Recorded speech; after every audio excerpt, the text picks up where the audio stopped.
saying? So people saying Memphis rapper Fast Cash C Money just passed away. For the people that don't recognize him, he had the viral song High Off Me that went viral. If I ain't tripping, I think that's his biggest song, but he sadly just passed. How I feel right now? 100%. I don't with nobody. And I'm finna make everybody regret playing with me. If I love you, I'm in love with you. I don't give a fuck how many times we get it, we bump heads. That's real. You make me mad. I'm in love with you. Don't down me.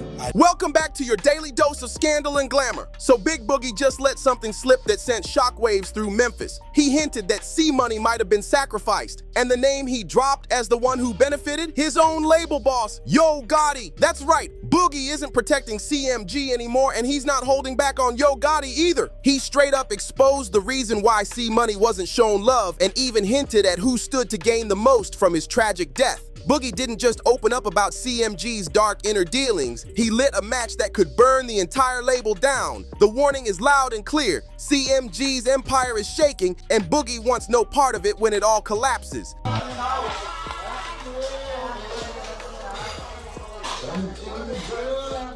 happened, gang?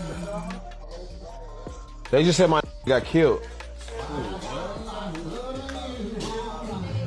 Now fans can't stop asking the hard question. Was C Money's death just another street hit in Memphis, or the ultimate betrayal from within CMG itself? That's the kind of question that keeps people up at night, and right now all eyes are locked on Yo Gotti and his camp. What really sparked this storm was a cryptic video Boogie dropped on his socials. No face shown, just his voice. Sharp, heated, and carrying a threat that someone out there was going to regret crossing him. You could feel the venom in every word. At first, his fans were confused trying to decode what he meant, but then he followed it up with another message on his IG story that said, "I'm focusing on my daughter, myself, and my career." How I feel right now? 100%. I don't fuck with nobody. And I'm finna make everybody regret playing with me. That's all I gotta say. That's when people realized this wasn't just random venting. Boogie was speaking on something way bigger. I ain't letting nobody get in my way. It's gonna be 2026. I'm changing day by day as a man. People barely ask me about my mental. I barely even talk to anybody now. I don't care to. Everybody that ever played with me before made me this way. Today I'm focused because I see a bigger picture of my own life. That's what Big Boogie said, and even though he never named Yo Gotti or C Money, he didn't have to.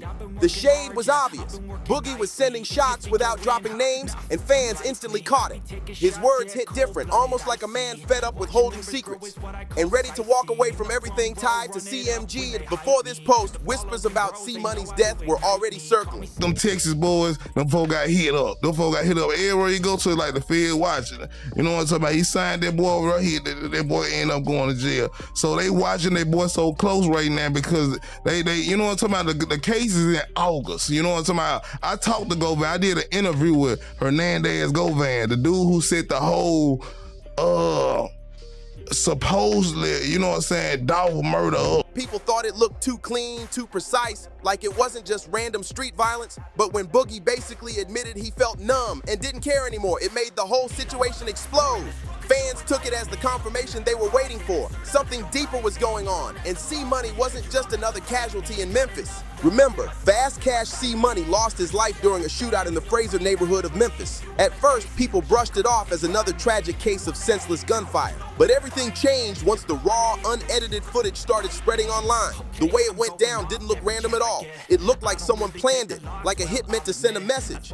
And then came the detail that flipped the story upside down. Word got out that C Money knew something was coming weeks before it all happened. He wasn't moving reckless, he was preparing. He even made sure his girl and kids wouldn't be left with nothing if something happened to him. That alone told fans this wasn't just bad luck, this was chess being played behind the scenes. That's why C Money had been grinding so hard to lock in that deal with Yo Gotti and officially join CMG. But here's the twist. According to insiders, he wasn't just chasing the dream. He also took out a life insurance policy, making sure his girlfriend and kids would have a safety net if the worst happened. And knowing the type of heat circling around CMG, that move suddenly looks less like business and more like preparation for war. But here's where it gets messy. After C-Money's passing, his girlfriend Kaya set up a GoFundMe to cover funeral costs and help take care of their kids. She shared the link in a Facebook post with a heartbreaking tribute that read, "Courtney taught me so much. So happy we got to love on each other.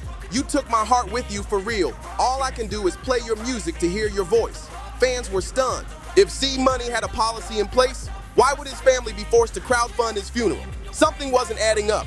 Then came the bombshell. Leaked paperwork tied to his CMG contract surfaced on Reddit just days after his death. According to that leak, he was set to receive an undisclosed payout from CMG after he passed, but that money, gone. Vanished like it never existed. And the silence from the label only made it worse. People were expecting Yo Gotti to step up for C-Money's family. After all, signing to CMG painted a massive target on his back whether Gotti admitted it or not. But instead of tributes, visits, or even a single post, Gotti stayed dead silent. No condolences, no support, no nothing, and that silence, to fans, it sounded like confirmation of their darkest suspicions. Many started saying straight up, maybe C-Money was sacrificed so CMG could profit while his family was left struggling. And what makes it even more chilling, just one day before his death, C-Money had celebrated signing that CMG deal. The footage showed him laughing and popping bottles with friends when suddenly a car pulled up, shots rang out, and everything changed forever. According to police records, several homes were sprayed with bullets during the shootout. But somehow, only C-Money ended up losing his life. Coincidence? Or was the whole thing a smokescreen, a staged diversion, while the real operation, taking C-Money out, went down? That's the chilling question fans keep asking. C-Money was already building serious buzz as an artist before Yo Gotti ever co-signed him. That CMG contract was supposed to be the deal that launched him into the big leagues. But soon after, he started noticing cracks in the picture. While C-Money was talking about meetings, strategies, and rollout plans, Gotti seemed less interested in building his career and more focused on what C-Money could do for the label. That power imbalance was a red flag C-Money couldn't ignore. And then came the shady plays that made it impossible to deny. Anyone who knows Memphis street politics understands the weight of the tension between Yo Gotti's CMG camp and Young Dolph's PRE crew. That rivalry wasn't just rap beef. It was deep-rooted, generational, and dangerous.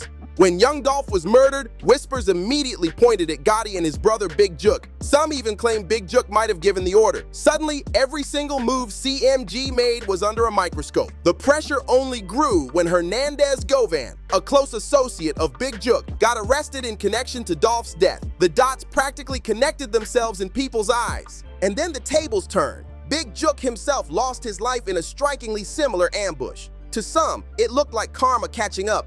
To others, it reeked of revenge. Either way, it painted CMG in a corner. And the silence from inside the camp made the streets believe one thing: Yo Gotti was playing chess, not checkers, and the game pieces were falling in blood. Because one thing is for sure, Gotti runs CMG with an iron grip. And when he decides to move, people either fall in line or they don't make it out. Over time, Yo Gotti built up the kind of reputation you'd expect from a street kingpin, the mob boss of Memphis music. His entire approach to CMG ran on power, loyalty, and fear. Total control was the rule, and disrespect wasn't tolerated. Artists knew the code: stay loyal to the boss or face the consequences. And for a while, that system worked perfectly. With names like Glorilla, 42 Doug, Moneybag Yo, and Black Youngsta, CMG had one of the strongest rosters in the game. They were all winning, all shining under Gotti's shadow. But the moment Young Dolph was killed, everything shifted. Suddenly, that mob boss image that once seemed powerful now felt toxic, a reminder of how close CMG's brand was tied to the streets and to bloodshed. After that, the label started crumbling piece by piece. Artists lost momentum, projects stalled, and fans noticed the fall off. The only real spark left was Glorilla, and as talented as she is, one star can't keep an entire empire alive. For Gotti, this wasn't the dynasty he dreamed of when he built CMG, so he started making moves in silence. He laid low, posted less, and according to insiders, even began revising artist contracts behind the scenes. His plan was clear: clean up CMG's image, flip the script, and cut loose anyone who didn't fit into his new vision. Take Black Youngsta, for example. For years, he was Gotti's enforcer, the muscle, the guy who'd do the dirty work that Gotti himself couldn't be seen doing. That ride or die loyalty earned him a seat at the table when CMG was still running on mob rules. But as Gotti tried to rebrand, Black's reputation went from asset to liability.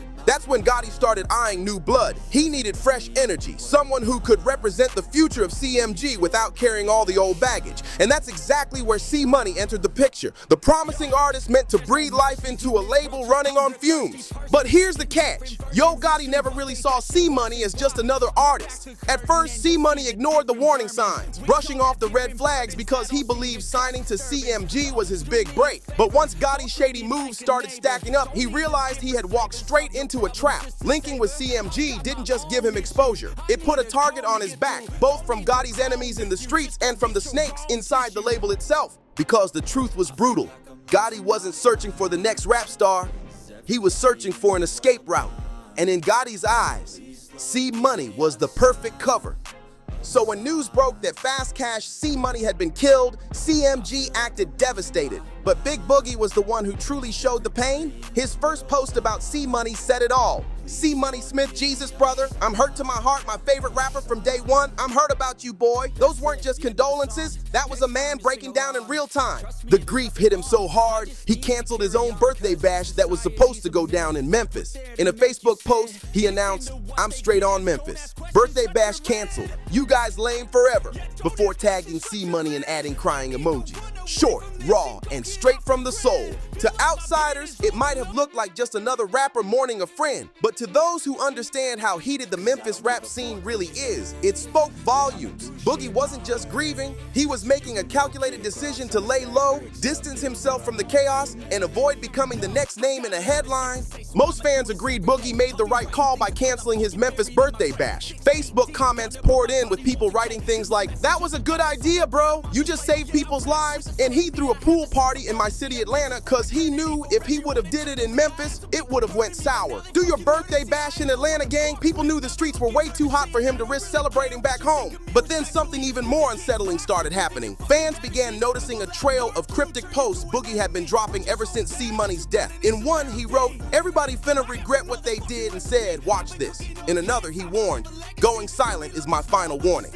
At first, folks brushed it off as vague venting, but with C-Money gone and Yo Gotti suddenly moving suspiciously quiet, those posts hit way different. They sounded like warnings, not random words. And just when the tension couldn't climb any higher, Stan G shook the internet with a chilling interview on No Jumper. He didn't sugarcoat a thing. He straight up told Black Youngsta and the rest of CMG to watch their backs. According to Stan, Gotti has no issue cutting people off, not just from the label, but from life itself. That statement sent chills through the industry, especially with CMG still mourning C-Money. Suddenly, all eyes turned to Big Boogie. He was the only one bold enough to keep dropping hints, the only one refusing to stay silent while everyone else played safe. But here's the frightening part. If Yo Gotti really did have a hand in C-Money's death, then what makes Boogie untouchable? His silence now might just be self-preservation, a temporary shield. And if Gotti's already hunting for his next fall guy, then Big Boogie could be walking the same dangerous road C-Money never got to come back from. And if you enjoyed this video, don't forget to like, subscribe, and share to stay in the loop with all the latest tea. Hit that notification bell so you never miss an update, and I'll catch you in the next video.